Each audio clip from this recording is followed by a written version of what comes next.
So the media landscape under Donald Trump is completely unstable, along with USA. I mean, Trump essentially is sending us into this direction.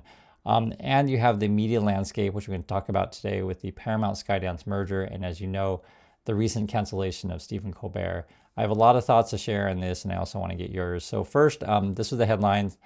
Paramount Skydance merger approved after companies agree to government speech demands. And there's been a lot of talk. Did Paramount bribe the Trump people, right, for $16 million and also millions of dollars in coverage? Will the Trump people also start to take control of news agencies? Trump is already this week threatening to remove licenses, etc.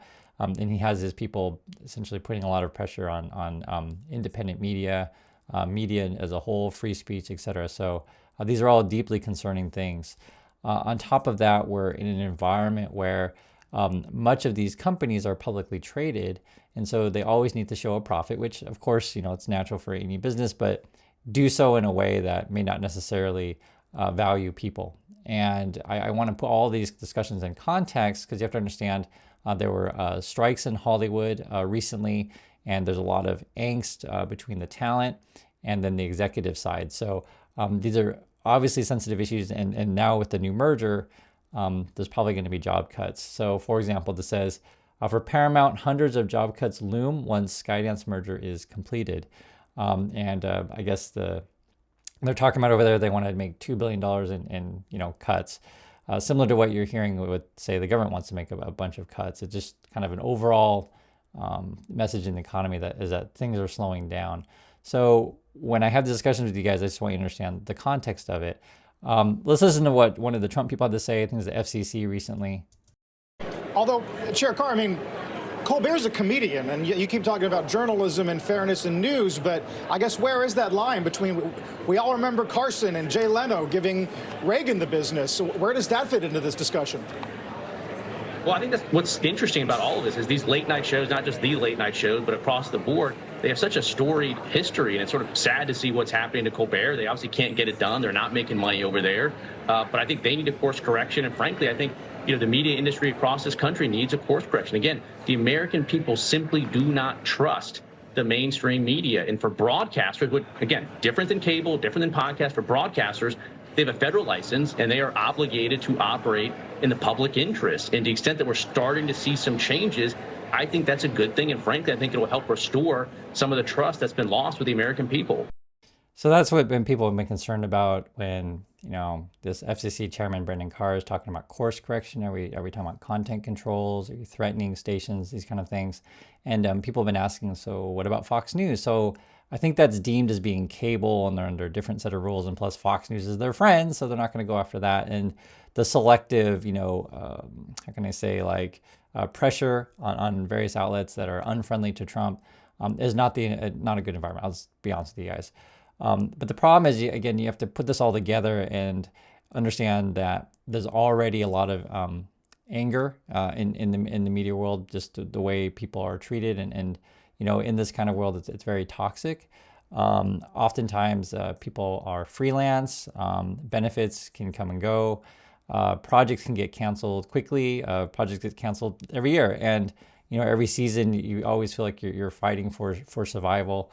And often, say you live in New York or Los Angeles, you're in a part of the country that's very, very expensive. And for anyone who works in entertainment, media, news, you'll know all the stuff that I'm talking about. And then also you have the declining business model of TV. So I want to put this all in perspective of how sensitive this stuff is, because you're dealing with people's lives, jobs, and also sort of the direction of the country.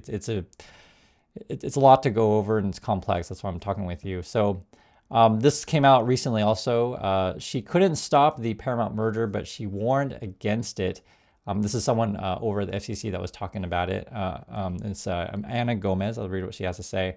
After public meeting Thursday, hours before the approval, Gomez called the FCC's handling of the merger, talking about the Skydance Paramount thing, a review unprecedented, and said undue pressure had been put on the merging companies to appease the Trump administration. She called Skydance cowardly for agreeing to adopt never before seen controls over newsroom decisions and editorial content. And this is the quote here. Turns out it is quite easy to sell out your principles for pure profit. And again, she's worried about the First Amendment, which I think we all should be worried about. So I do want you to understand the importance of this stuff. Again, about jobs, the culture of the country, and First Amendment rights, right? Free speech, press, these kind of things. Also, the Colbert cancellation, you deal with a lot of sensitive topics because some people maybe really like the show. They watch it all the time. I'll just say this, the late night TV show format is a declining genre, and it was reported they're losing money. Now, Colbert himself hasn't disputed that, and I haven't seen numbers that dispute that they're losing money. And if in fact they're totally profitable, please show me. And I want to make this clear. Sometimes people say, "Oh, Chris, you have to watch that one thing over at the Midas stuff. They showed they're profitable." And it's like, no, they didn't. They misled you. It was completely misleading. And I'm actually, I want to make it clear. I'm against the Trump people because I don't like what they're doing to the media landscape. But that doesn't mean I lie about them. And I think that's something that we need to be truthful about. Just think of it this way. Let's say you're a police officer and you're going after, the mafia and the criminals, etc. Does that mean you should plant evidence on them? Do you guys see what I'm saying? Like, no, you shouldn't. Like, you should still go after the bad people, but don't make stuff up and don't plant evidence. So that's why I want to be honest with you about this stuff, even though I understand these are sensitive topics, again, with people's jobs on the line, etc. And, obviously the country's soul is at stake. So I do my best to be honest and also to fight the good fight, if you understand what I'm saying. So regarding the Colbert thing, sometimes people misunderstand because of that misleading video I told you guys about. But at least according to this, and if there's other evidence out there that says it's wrong, please let me know. So from the Wall Street Journal, though, it says that they're losing $40 million a year. Sometimes people say, well, but Chris, it's a top-rated show. But yeah, even though they get views, ratings, doesn't necessarily mean it's money-making because you could be way over budget. Also, it's not as big of a show at CBS as you think. Even though it's a top-rated in that category, it's a declining category. I think they have about 2 to 2.5 million viewers, which is okay. But a top show is more like the 7 to 10 million. So they're not even necessarily a top show at CBS. It is a top category, a top show in a declining category with an audience, young people are moving more and more to streaming. You're watching YouTube, for example. Colbert, I guess, has 200 people hired over there, and he makes a salary of 20 million. So I think of something like a budget of 100 million and they lose 40, so maybe they make 60, and then you have advertisers that may not necessarily want to advertise those kind of shows anymore if they are indeed declining. Let's listen to some more point of views on this stuff. One day, if not today, the people at CBS who have manipulated and handled this are going to be embarrassed because this is gutless. So I want you to understand whenever you hear people's point of view is you have to think, okay, where are they coming from? So obviously Letterman, who is on the talent side, he would be against the execs. So why are you firing my friends? And this is something that, everyone wants to protect their friends, of course, and it's a natural reaction. But the questions I'm always asking, is it true that you're indeed losing 40 million a year? Is that what's really going on? I always ask that question and I never really get an answer from these people. And just watch some more. So joining me now in the studio, we have executive editor for Deadline Hollywood, Dominic Patton, our really good friend. So, Dom, this all happened in the span of just a couple of weeks. It is clear CBS canceling The Late Show. It is not going over well. So is it safe to say that these events are all related, or to CBS and Paramount's discussion saying there's a big financial thing about The Late Show cancellation? I think, Alex, it's one of those things of it's not binary. Okay. There is no doubt that late night is no longer what it was in the era of Carson. The Late Show with Stephen Colbert was losing approximately $40 million a year. Late night had become like a vestige of an older system. It was going to go away. We had already seen the beginnings of it. But the timing was terrible. Absolutely terrible. And like those great police procedurals where you at one point see the detective's office and he's got all the red lines that connect, this all connects. These guys did this to please the White House, clearly. But they played it badly, in my opinion. And this is where I think some of the critics, they didn't fire Stephen Colbert. They said he's going off the air in 10 months. Right. What do you think Stephen Colbert is going to be talking about for the next 10 months? So I want you guys to understand, and you heard it all right there. And this is actually a really good test on how honest you want to be about this discussion. Do you only want to focus on one part of the issue, or do you want to focus on the entirety? So as the gentleman was saying there, they're losing 40 million a year and you're facing political pressure from Trump. It could be both. It totally could be both. And to be clear, I don't like Trump. I think Colbert's a funny guy. So, sometimes and this is part of when you work in media landscape or Hollywood or politics, this kind of stuff, sometimes people feel like you are pressured to lie because it's for your team. And I've never liked that kind of culture. I always felt that's a losing strategy. That's just my opinion on this stuff. But a lot of other people are all about the tribalism, and you have to choose a particular side. And, when I do YouTube every day with you guys, I treat it like the classroom. I was a professor for many years, and I would come in the classroom and just try to tell students, the honest truth about stuff and what I know, what I don't know, what my opinion is, and also give you other people's opinions so you have a fuller picture to make up your own mind. But the reality is, though, is that unfortunately people most likely are going to lose their jobs in various ways if they're indeed going to cut $2 billion. So it's not just Colbert, it's a lot of shows may be going away. This is a headline here. Paramount to cut another 3.5% of staff as it awaits word on the Skydance close. That was back in June. Or something like this. It says the cuts follow a 15% reduction last year. So they just keep cutting people. Maybe also result in impacts to our workforce outside the U.S. over time. I mean, isn't the Late Show, isn't it the top of the ratings leader when it comes, in a big picture overall? So how are they justifying this? The way you justify things in Viktor Orban's Hungary and other places. This is how you kiss the ring and you bend the knee. Right. So that's the argument that I've been hearing for people who, are trying to support Colbert, which I understand. Hey, it's a high rated show. All they're doing is kissing the ring, but no one really addresses, like, are you really losing the $40 million a year, which is pretty significant. And also in part of a larger picture of they're going to cut $2 billion. So I think Colbert is just the beginning of cuts over there. And I also want to make it clear, this is in the environment over there where people are feeling really angry and upset and worried about their future, and rightfully so. So for example, this is back in April of last year. Hollywood writers went on strike to protect their livelihoods from generative AI. Their remarkable victory matters for all workers. Absolutely. So you'll see this from Trump. You'll see that from Musk. I taught it several times on the channel. There are people at the executive side that just, figuring out ways like, how can we please the shareholders? How can we, raise our profits? Oh, I got it. We're going to fire as many people as possible and replace them all with robots. So I do see some real dangers ahead. And I think this whole Skydance thing, again, with the Trump pressuring, say, news outlets, and that's real problems. Major problems for that, and the pressure to push people out. I think this is going to be a real negative thing in the USA. I just want to lay it out there for you guys, tell you the truth about this stuff. It doesn't look good. And I disagree with putting profits over people, in my opinion. I think you should put people over profits, but you should do both, right? You got to balance these things out. And I think a lot of times people point to, that the top end, the execs, the billionaire class, take a very large portion of the pie, when a lot of people that work with them or under them, however you want to put it, do much of the heavy lifting. So there's that. This was an interesting commentary that just came out. It says, I worked with Stephen Colbert. Here's why his cancellation should scare you. And this was in Rolling Stone. I encourage you guys to read this if you haven't. Listen to hear what she has to say here. Quote, this is why Colbert's cancellation hits different, not just because he's one of the greats, but because his ousting is a warning shot. It tells comedians, even the white male successful ones, that there is a line.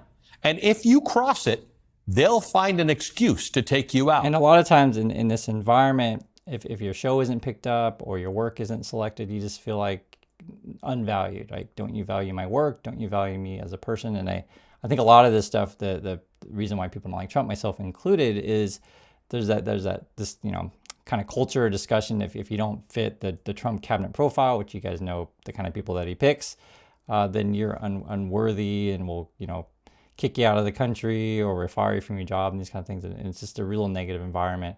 Let's listen to, I think this person is co-creator of The Daily Show. That was the one, Jon Stewart, what she has to say. Comedian, co-creator of Comedy Central's The Daily Show. And Liz, you wrote a great piece that everybody should read to try and understand this, because people are getting gaslit. There are two competing narratives about why the Colbert Report was canceled. One is purely financial and economic, and the other one is political.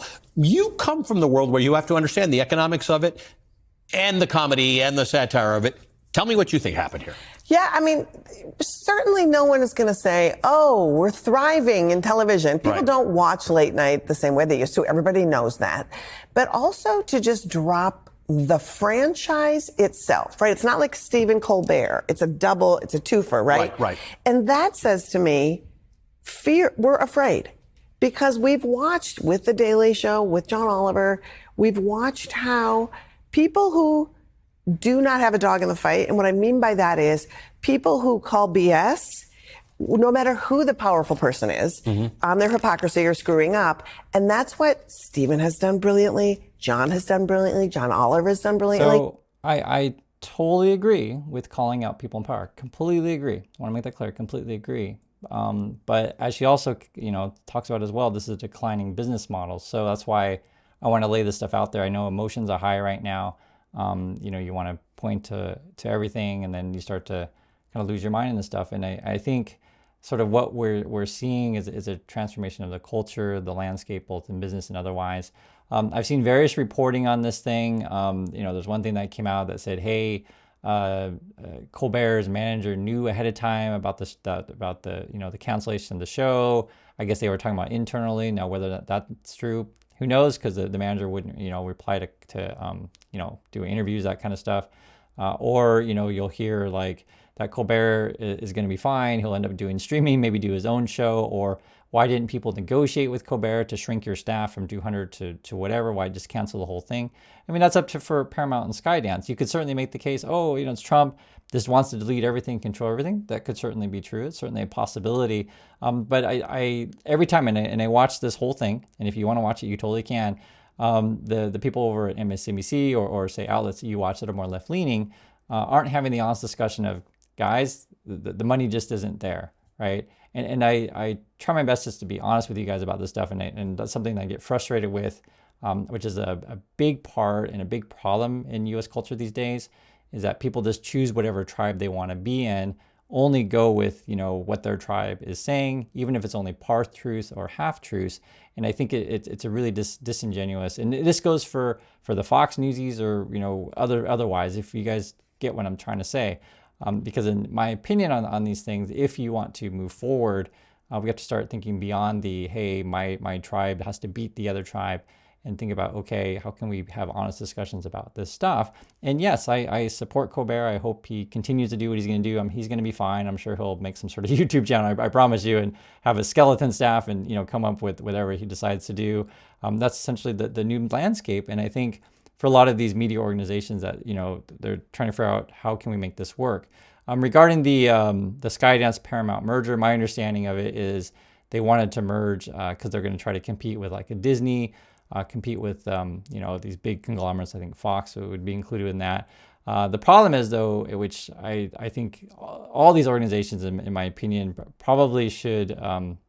Sorry, where to say it. You could say there should be antitrust look at this stuff or monopoly laws, because it is a major problem if there's only a few outlets where sort of controls the whole media landscape. And then if you combine that with also the cable, et cetera, I think all this stuff is bad for the consumer. So that's my point of view on that. Then you tie that into the distribution aspect of it, be it your theaters may be owned by the same organizations or your cable and internet all tied in one. So there's a lot of stuff to talk about with this stuff. I just wanted to lay these things out here because people have been asking me questions about the thing. And like I said, it can be a multitude of things. The show was losing money. It's a declining genre, and they're facing political pressure from Trump. But don't discount the money. I noticed that many outlets don't talk about that enough, and that's sort of we talk about, try to on the channel as much as I can, is to follow the money. So that's my thoughts. I want to hear yours, and I'll catch you all in the next video.